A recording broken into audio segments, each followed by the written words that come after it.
Hey everybody, my name is Jim Farmer. I'm the festival director of Out on Film, Atlanta's LGBTQ Film Festival. I'm so very excited tonight to be hosting a Zoom for our horror shorts program. For those who don't know, this year we are doing a hybrid event. We're doing select screenings in person. We're also doing a lot of screenings virtual as well. Horror Shorts is one of those programs that you can actually see in person and you can actually see virtual as well. I'm so very happy tonight to have the directors of 4 of our 6 programs to talk about their shorts and queer horror in general. So I'm going to basically ask people to talk about their films, and then we're going to have a scintillating conversation about their films and queer horror.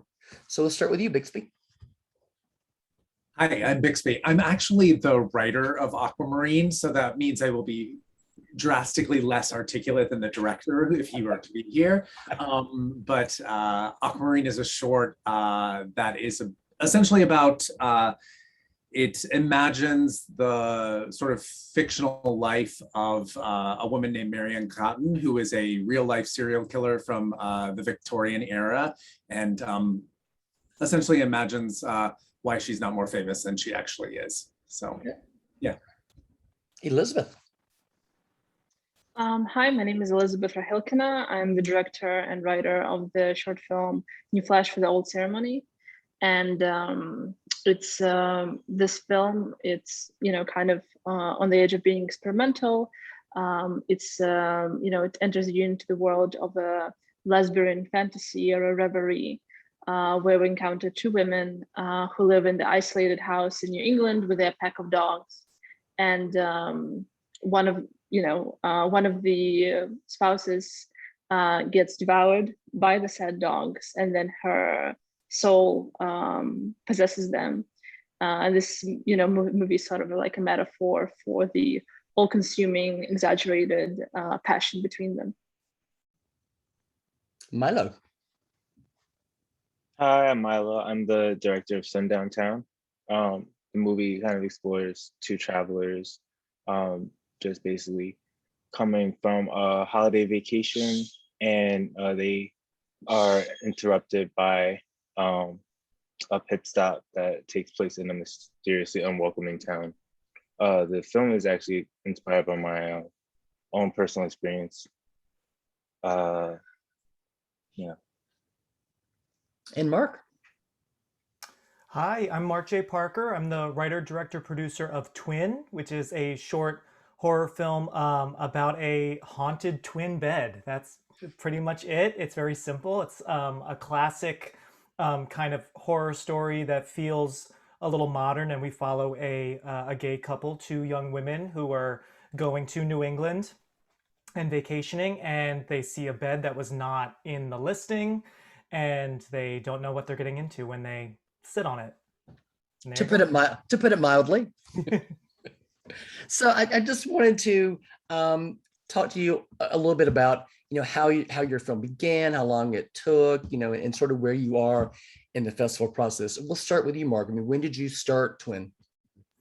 Twin was the fastest project for me that I've done yet. I've made 3 horror shorts of my own. Wrote it very quickly. I shot it in my vacation cottage near where I live. It was a 1-day shoot. I actually was kind of like worried that maybe I was doing it all too fast, because normally I take a few weeks to find people and cast and like really, take a long time to write it. This was very short. I kind of wanted to do something that was still scary and serious, but it's just, I hate saying the word lighthearted because it's not really lighthearted. It's pretty twisted, but something that's just sort of your typical standard scary little movie. So it was all very fast for me. The editing, of course, the post-production took a while, as I feel like it always does. But at least the writing and the production, it was over in just a couple weeks. Okay. Mylo. Yeah. Unfortunately, my film kind of took a little bit for me to start to kind of get it together in terms of pre-production. And I started writing it over quarantine with my kid sister. And she's a real big horror fan. She loves Chucky. And so we kind of wrote it during quarantine in 2020 and started production in December around Christmas. So we shot for 3 days, and post-production took about 4 months. Okay. And so to do like, the VFX and, getting everything exactly how I wanted to ship it out. Okay. Elizabeth. My film took torturously long to make. It was my thesis project when I was doing my last year at NYU. And, from pre-production to post, it was several years because, there were a lot of VFX in the movie. There was a lot of, kind of budgeting. I was also, in between school and, working as a filmmaking professional in New York City, which is always tricky. So yeah, it was definitely a labor of love. And I think the fact that I didn't quit filmmaking overall after this is definitely a testament to something in me. Okay. And Bixby. Yeah, I think this was probably a circuitous way to film. I wrote this versus a short play, and then for like a group of actors for like some one night thing. So it came very quickly, and then ended up being part of this festival in New York called the Sam French Off-Broadway Festival. And we made it to the finals, and it was fully realized, and that was amazing. And I thought it was over. And then the director and I just started talking about the idea of putting it on film. And from there, I think it actually happened relatively quickly. We shot the whole thing in like a weekend in a farmhouse upstate, and then we like cut it all together and got it going. So it's had sort of a from stage to film, as they might say, journey. Okay. So I want to talk to you a little bit about what attracted you to the genre, and is this your first foray into queer horror? We'll start with Mylo. Yeah. Well, I've done a lot of horror films, but I've never really kind of done a queer horror film. And I feel like this kind of speaks more to me, making queer horror films, because I don't really see it that often, and I love watching them in different festivals. And I feel like it's a relatively new kind of genre that is still being explored. But I was particularly interested in making a horror film because of, in the Black community, we tend to feel like certain things, are just gonna get to us in some type of way, and law enforcement is that type of way. And I feel like this needed to be said in tales of a horror, and that's how I was attracted to doing the genre. Okay, all right. Elizabeth. I've been always kind of dancing around horror-esque themes in my films. They were always some kind of like macabre or thriller-ish moments in them. This is the first time I'm doing more of like, I guess, quote unquote, like traditional queer horror, while in development, and also, kind of discovering my film in post-production. I've been inspired by, films like The Skin I Live In or Live Flesh by Pedro Almodovar, which also I wouldn't consider them like a straightforward horror, but they definitely arise a lot of fright in the audience. Or like the contemporary French filmmaker, Yann Gonzalez, with his indie film, Islands and Knife Plus Heart. All of them are very, I would say there's something whimsical in their form, something very, there's a feeling of them being kind of out of this world, and out of time, which I tried to put into my film too. Yeah. Okay. Bixby. So I don't think I'm very good with the idea of genre, actually. And I think as a writer, I sort of am drawn towards like story and character, and where that takes me is where I go. That being said, I think, first of all, I think Aquamarine is what one might call genre bending. I think it's both horror, comedy, there's music and dancing in it. So like, is it a musical comedy? I'm not sure.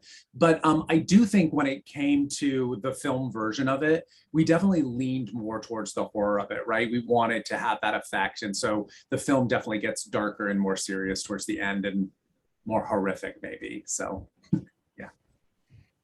And Mark, I mean, obviously, Mark, I know that this is not your first foray into horror because we showed one of your films last year. So Yes, and thank you for that. Yeah. So, have I been making horror? Yes, for many, many years, but at least professionally, I'd say maybe I've been making my own horror for, I guess it's been like 6 years or so.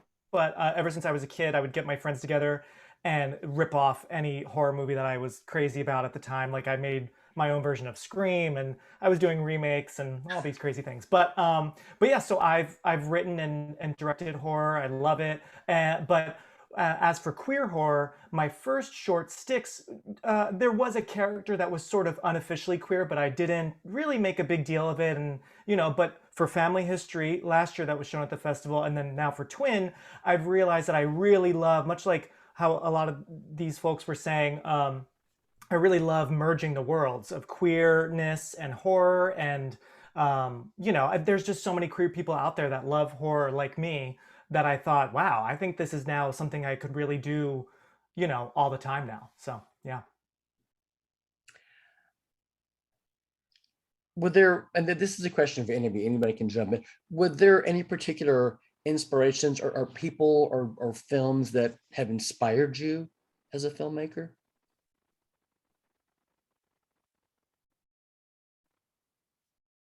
I'll go first if you guys want. So as at least for horror, definitely Wes Craven films for me were just so awesome and still are. Scream, Nightmare on Elm Street. I saw when I was very young. I was Freddy Krueger when I was 6 years old for Halloween, which the neighbors were not happy about. So definitely, horror movies like that. Like when I saw Scream, I was seeing myself on the screen. Teens that knew horror films and that loved them, because back then horror was not what it was now, where horror is so cool and so general, thanks to like American Horror Story and everything. But so yeah, those movies, yeah, John Carpenter, Halloween. And then for queer films, I'd have to think more about that because there are so many good ones. There's one I'm thinking of that I'll have to come back to. I can't think of the title, but at least horror wise, I'd say Wes Craven was my idol. Yeah. If I can talk a bit about myself, my experience with horror, I come from a background of a bit more traditional body horror. That would be kind of my, I guess, something that speaks to me most. And people like David Cronenberg with like Dead Ringers, The Fly, and The Brood, or movies like The Thing, which definitely kind of forged the genre of body horror the way we know it now. And I think that there is practically no bridge between those films and New Flesh for the Old Ceremony, since my film is so, I would say it's very it's very surreal. There are some, like gleeful elements. It's very queer, while the films that I mentioned, I mean, at least on the first glance, they are not. But those films would definitely be the ones that kind of formed my taste. And even in my film, I think the ideas I'm pushing in it, kind of like the ideas of like body transformation and this, how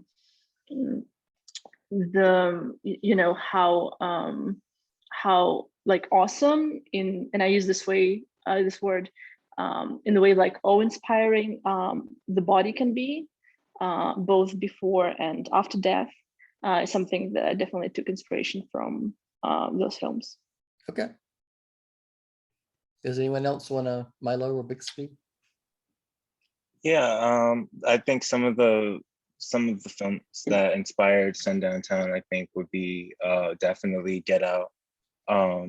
Definitely Candyman was a big inspiration to most of the elements.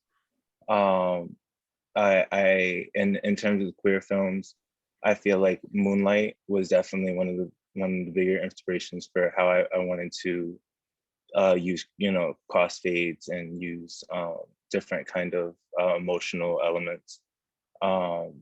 So Yes. I will just say that I did not really grow up watching horror movies. And then I met my husband, and he is a lot like how Mark described himself. I think, you know, dressing up as Freddy Krueger for Halloween, saw like every horror movie 37 times. And that was something I need to get on board with or get off board. And so I have now seen many, many, many films. And so my appreciation is through my husband's love of the form, I think. And in fact, with this movie, the original idea came sort of through him. And so in some ways, I owe a lot to him for this movie. Yeah, that's it. And I'm just gonna say, I can't wait to see all your all's movie. Oh, this is, it sound amazing. this is, I mean, this is such a strong program. And this sort of leads into my next comment. I mean, I grew up, you know, when I was a teenager, when I was young, you know, John Carpenter's Halloween came out, and that had such a huge influence on my life. I mean, I saw that film so many times in a theater, and I just marveled at how well made it was. But I've always been a horror fan, and I never realized that horror was so popular in the LGBT community until recently. You know, we had, when I first started doing out on film 13 years ago, we might have one horror submission, maybe two, but over the years they've really increased to the point where I think 5 years ago we were able to have our first horror night, which was so nice to be able to have, you know, a film for the men, a film for the women, some shorts afterwards, and they're very well attended. People enjoy them. People enjoy, you know, seeing them together. But why do you think that, you know, horror is so popular in the queer community? I'll start with Mylo. I think that, and I feel like I also grew up kind of just like really into horror just because like the reaction of just, I don't know, like it just was it's such a, I feel like we watch movies to feel something, and I feel like watching a horror film is like, you know, whether it's watching with your friends or watching with your partner, it's just kind of like it's kind of like your own kind of a, you know, immersive experience. And, you know, you feel what the actors are feeling, and, you know, and I feel like sometimes we are like kind of, I think someone brought up something really interesting about queer people in horror films, but I have to go back to it because I just don't remember right now. Bixby. Yeah, I think it's a good question. I don't think I have an answer. I'll remind you that I'm not going to be very articulate tonight. Okay. But like, I'm wondering if there's something about the idea of like, if you feel somehow unsafe in your own space, right? That by then like amplifying it in a way and embracing that, it can in a way make you feel more secure or safe, and or at least comfortable for a moment in that 2 hours in a movie theater or something. I'm not sure, but it's a really interesting question. Elizabeth. I'm sorry, my phone died for several minutes. Do you mind? Yeah, we were talking about, you know, I grew up thinking that I liked horror films and I was alone, and I'm not, especially in the queer community. Horror films are very popular in the queer community. Do you have any theory as to why? Oh yeah, absolutely. I agree with Bixby on his point. I also think it comes from the idea that, you know, in like 80s or 90s, when we had such a big horror surge back then, all the horror movies were so incredibly campy. And I think if they were, I mean, camp as being such a big part of the queer community, I think it definitely brought a lot of queer people in. But obviously those films being made by, you know, giant studios, so very quote unquote like established directors who, at least on seemingly heterosexual, they didn't have any queer characters themselves, or they had them just, you know, kind of like as a laughingstock character or whatnot. But I think that a lot of those kind of campy ideas definitely, I think, inspired a lot of, I don't know, LGBTQ people to make queer movies right now. And Mark. Yeah, I think to add, horror films are about survival. So maybe that's something I've thought of where, where the queer community might just really take to them because whether, nowadays we don't have to hide as much, but, even 20 years ago, I definitely felt like I had to hide a lot, growing up. So, just trying to survive, get by, evade the bully or, the abusive someone in your life that hates you, that wants you to change, and I think also like some of the people here were saying, especially Elizabeth, how you were just saying camp. I think also horror movies are dramatic, and I feel like a lot of the queer community, like myself, like some drama. We like some big scenes, so maybe that's also just at least the entertaining side of it, the less heady side of it. We want to just see the big screams and the chases and the over the top theatrical stuff, Okay, great answer. I wanted to ask you all, what is, I mean, all of you tell a great story in 15 to 20 minutes or less. And what is the trick to being able to tell a great horror film in this amount of time? Well, what are some things that you have to focus on when you're starting and writing and making this? I'll start with Mylo.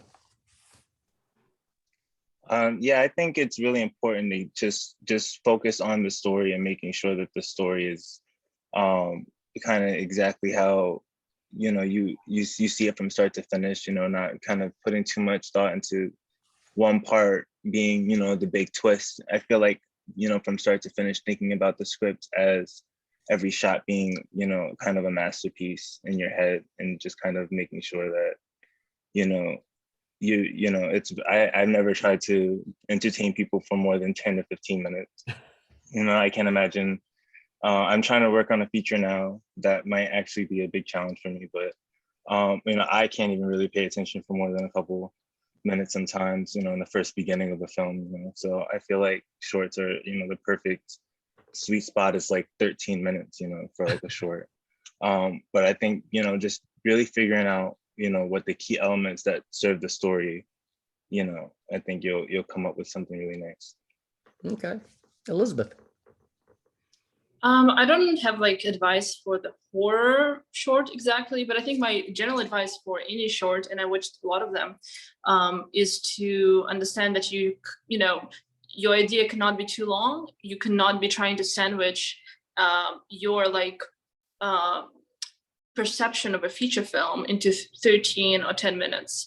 I think short films are not about, going from A to B to C, but it's about capturing a moment, capturing something swift, capturing a feeling.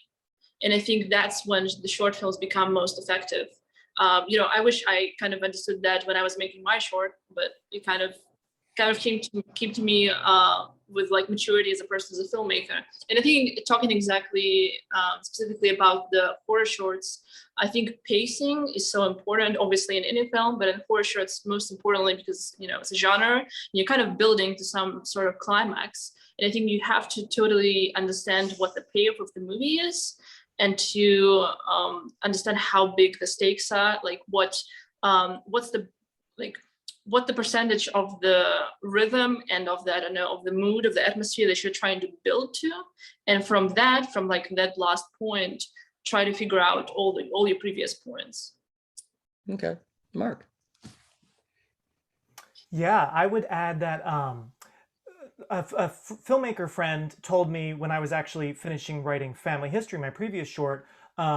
I think this is just a bad habit I have as a writer sometimes, especially because the confines of a short film can be stressful. You only can do it in like 10 pages or so, right? Is to show and not tell. So that was really good advice. And it's true, especially with horror, but any genre, with the short film, try to show us, character and plot and everything without really telling us too much. Like sprinkle some little moments in, with a short, you can get creative with shots that can tell us a lot about a main character or can tell us, the energy in the room, So I would say that's really big, is to try to show more and tell less. And then also, at least with horror shorts, don't forget a twist. Like even if it's a minor twist, it doesn't need to be a big M. Night Shyamalan crazy twist, right? But I feel like the shorts that stick to my mind in the horror genre have some sort of, you were misleading me in one direction, and there was that little bit of a change where I was like, oh, that's what I try to do when I can, is just to sort of misdirect the audience, which is what I love with features or shorts. So I try to do that with horror shorts as well. Okay. And Bixby. First of all, I didn't follow any of Elizabeth's advice with my short, and I crammed everything into it that I possibly could. So I wish I'd had this before. But I would agree about like rhythm and tone. But I think for me in any movie, the most important thing is relationship. So I think we focused on that as well too. And especially if you've only got 15 minutes, I think you have to make sure the relationship is solid from the very beginning. You can't spend too much time figuring that out. For any of you, your films, do you think your films are going to be just remain as a short film, or do you think there's any possibility that any of you could develop these into longer features? For anybody. So I've already written a second short that's going to be a triptych of short films. And for those of you who haven't seen the film, it's gender reverse casting. So that's sort of a theatrical conceit, right, that you don't often see in the film. And so one of the things that's going to link the three films together is like leaning into a theatrical conceit that we don't normally see on film. So the second one may be like scenic location is abstract in a way that we don't normally see in film. And then also it'll be sort of about killers through history in different time periods. But yeah, Okay. So stay tuned. Okay. I'll just say that for Twin, I haven't really thought about expanding this like I have my other shorts. I think it's just, like I mentioned, I think it's just a fun little scary story, straightforward. I have thought about like what happened in the past, so maybe I could expand on that, but I don't think there's really anything going on with these characters after what we see in this film. If Okay. that makes sense. Exactly. About New Flash Without Ceremony, I have no desire to or intention to make a feature film out of it. That said, I'm writing a treatment for a feature right now, and I definitely see how a lot of the ideas and kind of like concepts of the characters that I seeded in my short and touched very lightly on because the constraints of the time, and also because it was my thesis project and doing my BFA. I only knew quite a little back then. And I see how all those things are kind of being transplanted unintentionally even from that film to the feature that I'm writing too. So it's, all films that we are making, it's just one big film, I suppose. Okay. And Mylo. Yes, this was my also my thesis film for Pratt Institute as well. And just like Mark said, I feel like my film kind of is really straightforward. And I feel like, I wouldn't mess with kind of like making it a feature, but I also kind of like that, I thought about a lot about the past to make it, a lot about what happened before to make it, and develop the relationship with the characters and kind of get the momentum going for the first scenes. But I'd be curious to see what happens at the end too, afterwards, after everything. But yeah, I would definitely explore some of the apparitions and in their history and everything like that too. For those who haven't seen the film, I don't want to spoil it. Okay. But yeah, that's what I think. I feel like a lot of people come to me with the ideas of making it a feature film, so I'm open to it. But right now, I'm making a bunch of other films and a bunch of other things, freelancing. So we'll see. We'll see later. Elizabeth, Bixby, Mark, Mylo, thank you so much for sharing your films with us this year. I'm so excited for people to see these films, whichever way they want to, whether they want to see these films in a theater with other people and be scared and spooked, or if they want to see them in their own home and be scared and spooked as well. Thank you all for joining us. I love this. I always love this program, but this is a very, very strong program we have of horror shorts this year. Thank you so much for being here tonight and for sharing your films, and wish you continued luck with everything else. Thanks so much. Thank you. Thank you. Thank you so much.